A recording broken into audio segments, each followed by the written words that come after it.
নমস্কার, সকলকে স্বাগত জানাই আমার চ্যানেল ইনভেস্ট উইথ নিশানে। আজকে নতুন একটি ভিডিও আপনাদের সামনে তুলে ধরব। ভিডিওর প্রাসঙ্গিকতা রয়েছে। কারণ কি, আমরা যারা স্টক মার্কেটে এখনো পোর্টফোলিও হোল্ড করছি, তাদের অনেকেরই কিন্তু পোর্টফোলিওতে হিউজ রকমের কারেকশন বা লস কিন্তু দেখাচ্ছে, অর্থাৎ ব্লাড বাথ আপনারা কিন্তু দেখতে পাচ্ছেন। এবার আজকে এই ভিডিও করছি কারণ কি, বিভিন্ন যারা ইনভেস্টর রয়েছেন, পুরনো নতুন, তারা যদি কিছু বিষয় মাথায় রেখে ইনভেস্টমেন্টগুলো করতেন, তাহলে এতটা হয়তো আপনাদের লস দেখতে হতো না।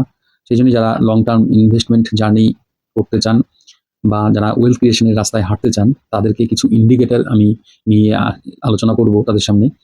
সেই ইন্ডিকেটরগুলোকে যদি আপনারা ফলো করে লং টার্ম ইনভেস্টমেন্টের জার্নি রাস্তায় হাঁটেন, তাহলে কিছুটা হলেও কিন্তু আপনারা দেখবেন এই হিউজ কারেকশনগুলোর মধ্যে আপনার পোর্টফোলিও একটা কিন্তু স্টেবলভাবে থাকার চেষ্টা করবে এবং স্টেবল গ্রোথ একটা ভবিষ্যতে আপনাদেরকে দেবে। লং টার্ম এই ইনভেস্টমেন্ট জার্নি করতে গেলে পরে যে সকল ইন্ডিকেটরগুলো নিয়ে আপনাদের ভাবতে হবে, তার মধ্যে কিছু অন্যতম ইন্ডিকেটর নিয়ে আপনাদের সামনে আমি তুলে ধরবো। একটি ভিডিওতে হয়তো আমি পুরো সব আলোচনা আপনাদের সামনে করে উঠতে পারবো না, তার জন্য কয়েকটি ভিডিও লাগবে। তো যারা নতুন আছেন চ্যানেলে, তাদেরকে বলবো চ্যানেলটিকে সাবস্ক্রাইব করে বেল আইকনটি প্রেস করে রাখবেন, যাতে আমি ভিডিও দেওয়ার সঙ্গে সঙ্গে আপনারা ভিডিওটি পেয়ে যান এবং পরবর্তী যে সিকোয়েন্সিয়াল যে ভিডিওগুলো আসবে সেগুলোও যেন আপনারা দেখতে পারেন, সেই জন্য এটা বলা। বর্তমানে আমরা মার্কেটে কারেকশন দেখছি জিওপলিটিক্যাল সিচুয়েশনের জন্য। যারা 2020 আগে ইনভেস্ট করেছিলেন, তারা কোভিডের সময় কিন্তু হিউজ কারেকশন ফেস করেছেন। সেই সময় অনেকেই লস ভোগ করেছেন। আবার যারা ওই কোভিডের কারেকশনের মধ্যে ইনভেস্ট করেছেন, কারেকশনের যখন হয়ে গেল, তারপরে যখন রিকভারি হয়, সেটা কিন্তু একটা ভি শেপের রিকভারি হয় এবং সেখান থেকে অনেকে আবার হিউজ প্রফিট কিন্তু গেইন করেছেন। তারপরে আবার কিন্তু 2022-এ আমরা একটা মার্কেটে কারেকশন দেখি। সেখান থেকে আবার 22-এর সেপ্টেম্বর, অক্টোবরের পরে নভেম্বর মাস থেকে মোটামুটি ধরা যায়, সেখান থেকে আবার মার্কেট কিন্তু একটা বুল রান হয়। সেখানেও কিন্তু অনেকেই কিন্তু প্রফিট জেনারেট করেছেন। এবার মার্কেটের কি হয়, ভ্যালুয়েশন ওঠানামা করে। মার্কেটের ভ্যালুয়েশন যখন বুল রান চলে, তখন একটা এক্সট্রিম পর্যায়ে চলে যায়, অনেক ভ্যালুয়েশন ওভার ভ্যালু হয়ে যায় মার্কেট। তার টপে গিয়ে অনেকে ইনভেস্টমেন্ট করে কিন্তু ফেঁসে যান। তার মধ্যেও দেখবেন কিছু কিছু কোম্পানি থাকে যাদের ভ্যালুয়েশন ঠিকঠাক থাকে, সেই কোম্পানিগুলো কিন্তু আবার স্টেবল একটা রিটার্ন, সাময়িকভাবে মার্কেটের যে ক্রাইসিস হয় তখন একটা কারেকশনে যায়, আবার কিন্তু নিজের ছন্দে ফিরে আসে। কিছু কোম্পানি আছে যারা একবার কারেক্টেড হওয়ার পরে সেখান থেকে আর উঠতে পারে না, তার কারণ বিভিন্ন কিছু কিন্তু থাকে, সেগুলোই আপনাদের সামনে আলোচনা করব। লং টার্ম ইনভেস্টমেন্ট করতে গেলে পরে আমরা যদি স্টেবল একটা স্টেডি রিটার্ন জেনারেট করতে পারি, তাহলেই কিন্তু ওয়েলথ ক্রিয়েশন সম্ভব। সেই জায়গায় দাঁড়িয়ে কি কি ইন্ডিকেটর ফলো করবেন, সেগুলো নিয়ে আমার আলোচ্য বিষয়। এবার বর্তমানে সেরকম একটা প্রাসঙ্গিকতা চলে এসেছে, মার্কেট কিন্তু একটা কারেকশনের মধ্যে আছে এবং এই কারেকশনের পরে প্রত্যেকটা কোম্পানি যে আপনাকে রিটার্ন জেনারেট করে দেবে এরকমটা নয়। কারণ সব কোম্পানি কিন্তু এই কারেকশন ফেজ থেকে রিকভার করে উঠতে পারবে না। কিছু কিছু কোম্পানি আছে যাদের বিশেষ কিছু ইন্ডিকেটর দেখে আপনারা যদি ইনভেস্ট করেন, তাহলে হয়তো দেখা যাবে যে সেই কোম্পানিগুলো একটা ভালো স্টেবল রিটার্ন আগামীতে আপনাকে দিতে পারে। এবার যারা লং টার্ম ইনভেস্টমেন্ট করেন, তাদের জন্য এই ভিডিওটি খুবই উপযোগী। বিভিন্ন যে ইন্ডিকেটরগুলো আমরা দেখে ইনভেস্টমেন্ট জার্নিটাকে চালিয়ে যেতে পারি, সেই ইন্ডিকেটরের মধ্যে অন্যতম প্রথম যে ইন্ডিকেটর নিয়ে আপনাদের সামনে আলোচনা করব, সেটি হচ্ছে P ratio, price two earning ratio, যেটাকে এক্সপ্লেন করে বললে হয়। এটি হলো একটি গুরুত্বপূর্ণ ফাইন্যান্সিয়াল মেট্রিক, যা দেখায় একটি কোম্পানির শেয়ারের দাম তার আয়ের তুলনায় কত বেশি বা কম। মানে একটি কোম্পানি তার যে আর্নিংস রয়েছে, তার তুলনায় কোম্পানিটা কত ভ্যালুতে ট্রেড করছে, অর্থাৎ এর যে দামটা আছে, এটা তার যে আর্নিংস আছে, হ্যাঁ, সেটা দিয়ে কতটা জাস্টিফাই করছে, এর আর্নিংস অনুসারে এর ভ্যালুটা বা দামটা ঠিক আছে কিনা, এটাই বোঝানোর জন্য এই রেশিওটা কিন্তু আমরা দেখে থাকি। এই পি রেশিওকে কিভাবে ক্যালকুলেট করতে হয়, কোনো শেয়ারের বর্তমান দামকে যদি তার ইপিএস দিয়ে ভাগ করা হয়, অর্থাৎ শেয়ারের যে আয়টা আছে সেটা দিয়ে যদি ভাগ করা যায়, প্রতি শেয়ারের আয় দিয়ে যদি ভাগ করি, তাহলে যে ফলাফলটা পাবো সেটি হচ্ছে পি বা প্রাইস টু আর্নিং রেশিও। যদি উদাহরণ দিয়ে বোঝানোর চেষ্টা করি, ধরুন কোনো শেয়ারের দাম 200 টাকা এবং তার ইপিএস রয়েছে 10 টাকা। এবার 200-কে 10 দিয়ে ভাগ করলে পরে যে মানটা পাবো, অর্থাৎ 20 পাচ্ছি আমরা, সেটাই হচ্ছে ওই কোম্পানির পি রেশিও। এবং এই পি রেশিও যদি 20 হয়, তাহলে আমরা কি বুঝবো এখান থেকে? তার মানে হচ্ছে বিনিয়োগকারীরা কোম্পানির 1 টাকা আয়ের জন্য কত টাকা দিচ্ছে? 20 টাকা দিচ্ছে। 1 টাকা আয়ের জন্য 20 টাকা দিচ্ছে। এবার কোনো কোম্পানি 1 টাকা আয়ের জন্য যদি 50 টাকা দেয়, তাহলে ওই কোম্পানির পি হচ্ছে 50। আবার কোনো কোম্পানির 1 টাকা আয়ের জন্য যদি 10 টাকা বিনিয়োগকারীরা দেয়, তখন সেই কোম্পানির পি হচ্ছে 10। এবার আপনি 10 টাকা দিয়ে 1 টাকা আয় করছেন এবং 50 টাকা দিয়ে আবার 1 টাকা আয় করছেন। কোন কোম্পানিটা তাহলে আপনার কাছে সুবিধাজনক? যে কোম্পানিটা 10 টাকা দিয়ে 1 টাকা আয় জেনারেট করে দিচ্ছে। কারণ ওই কোম্পানিটি হচ্ছে আন্ডার ভ্যালুড, ভ্যালুয়েশন অনুসারে অনেকটা চিপ কিন্তু রয়েছে, যে কোম্পানিটা 50 টাকা দিয়ে 1 টাকা আপনাকে দেয়। সুতরাং এইভাবে বুঝবেন যে পি রেশিওটি 1 টাকা আয় করার জন্য কত টাকা কোম্পানিকে দিতে হবে বিনিয়োগকারীদের। এটাই হলো বোঝার বিষয় পি রেশিও নিয়ে। এবার পি রেশিও যদি ভবিষ্যতে দেখা যায় যে কোনো কোম্পানির পি রেশিও যে বাড়তে পারে বা কোম্পানিটি ভবিষ্যতে পি রেশিও কমতে পারে, এর উপর ধারণা করে যে পি রেশিওটা বার করা হয় তাকে বলে ফরওয়ার্ড পি, মানে ভবিষ্যতের অনুমান করা আয়ের উপর ভিত্তি করে হিসাব করা হয়। আরেকটি রয়েছে ট্রেইলিং পি, টিটিএম, যেটা হচ্ছে গত 12 মাসের আয়ের উপর ভিত্তি করে হিসাব করা হয়। গত 12 মাসে কোম্পানি কতটা কি আয় করেছে তার উপর ভিত্তি করে একটা কিন্তু ট্রেইলিং পি বের করা হয়। এবার পি রেশিও দেখেই যে কোম্পানি ভ্যালুয়েশন কম বেশি এরকমভাবে সবসময় হয় না। এই পি রেশিও দেখতে গেলে পরে কিছু বেসিক জিনিস মেনটেন করে দেখতে হয়। সেটি হচ্ছে, আমি যখন একটি কোম্পানিকে আরেকটি কোম্পানির সাথে তুলনা করব বা অন্য কোনো সেক্টরের সাথে তুলনা করব, সেটা অবশ্যই যেন একই সেক্টরের কোম্পানি হয়। একটি সেক্টরের সাথে আরেকটি সেক্টরের কোম্পানি তুলনা করলে হবে না। এবার আপনি তুলনা করবেন কোনো অয়েল রিফাইনারি কোম্পানির সাথে কোনো ব্যাংকের, তাহলে কিন্তু আপনি কিন্তু সঠিক মানটা পাবেন না বা সঠিক রেজাল্টটা পাবেন না।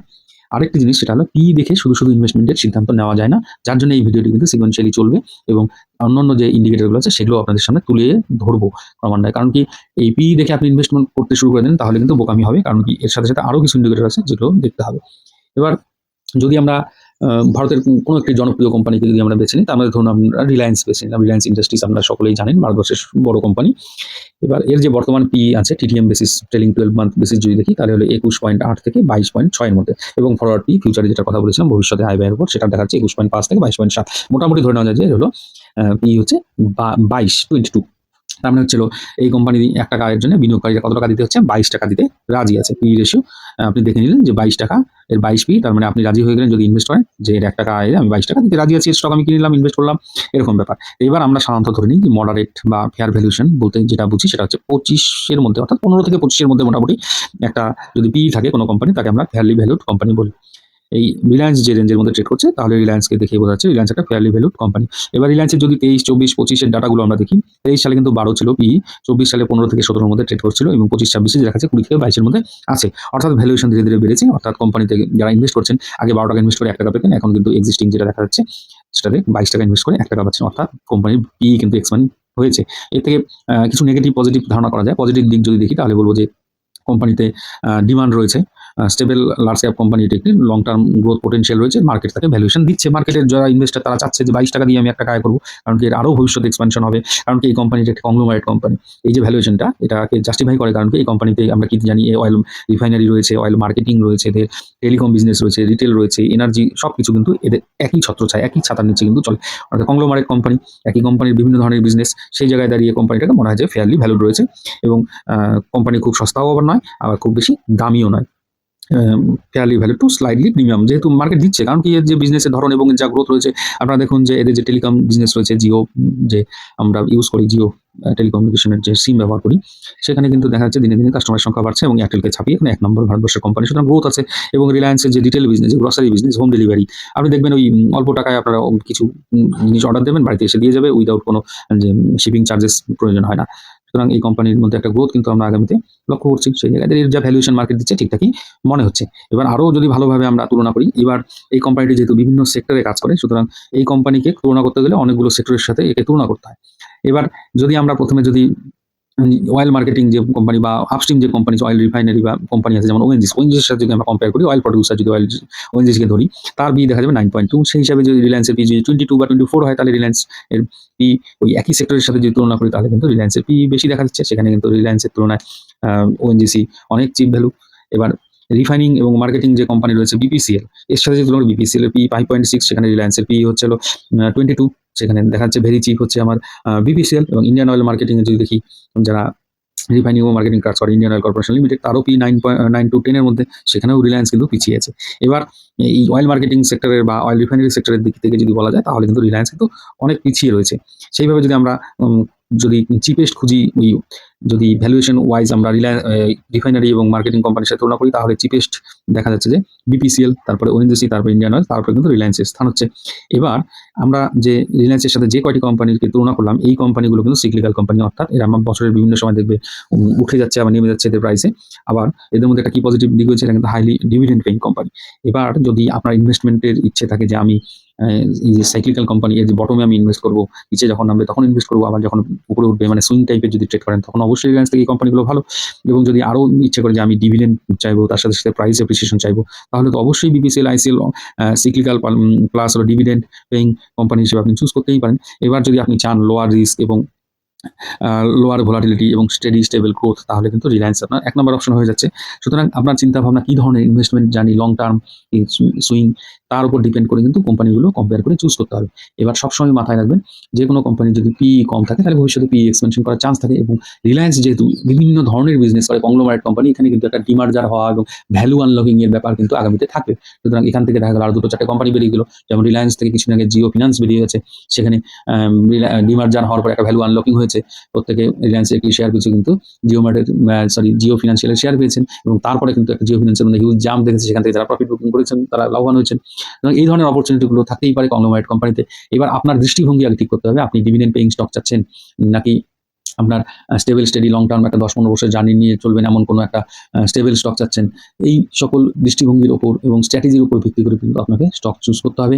এবার সবসময় যে লোয়ার পি মানেই ভালো এবং সবসময় যে হায়ার পি মানে খারাপ সেরকম না। মার্কেট যেরকমভাবে প্রিমিয়াম দেবে এবং ফিউচারকে গ্রোথকে কি পসিবিলিটিস আছে, এই বিষয়গুলো কিন্তু মাথায় রাখতে হবে। পরবর্তীতে আমি আরও এই বিষয়গুলো আরও ডিটেলসে নেক্সট ভিডিওতে আনার চেষ্টা করব।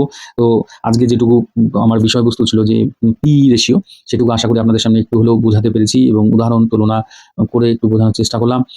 সেই জায়গায় দাঁড়িয়ে যদি ভিডিওটি ভালো লাগে আপনারা একটু লাইক করবেন, কমেন্ট করবেন, শেয়ার করবেন, এবং যারা নতুন আছেন চ্যানেলে তাদেরকে বলবো সাবস্ক্রাইব করবেন, বেল আইকন প্রেস করবেন, এবং পরবর্তীতে যে শিক্ষণীয় ভিডিওগুলো আপনাদের সামনে আনবো সেগুলো উপভোগ করবেন। এখানে বিভিন্ন কোম্পানির নাম নিলাম, কোনোটিকে বাই সেল হোল্ড রেকমেন্ড হিসেবে একদমই নেবেন না, কারণ কি এখানে আপনাদের পি রেশিও বোঝাতে গিয়ে আমি এই কথাগুলো কিন্তু বললাম, কারণ কি আপনারা যাতে মিসগাইডেড না হন, আপনাদের কষ্ট উপার্জিত পয়সা আপনারা লস না করেন বা ক্ষতির সম্মুখীন না হন, সেই দিকটা সতর্ক থাকবেন, বুঝবেন, শিখবেন, তারপরে এগিয়ে যাবেন। স্টক মার্কেটে থাকতে গেলে পরে আপনাকে শিখতে হবে, অল্প অল্প করে শিখুন, সাথে থাকুন। আমি আপনাদের সাথে আছি। ধন্যবাদ, ভালো থাকবেন।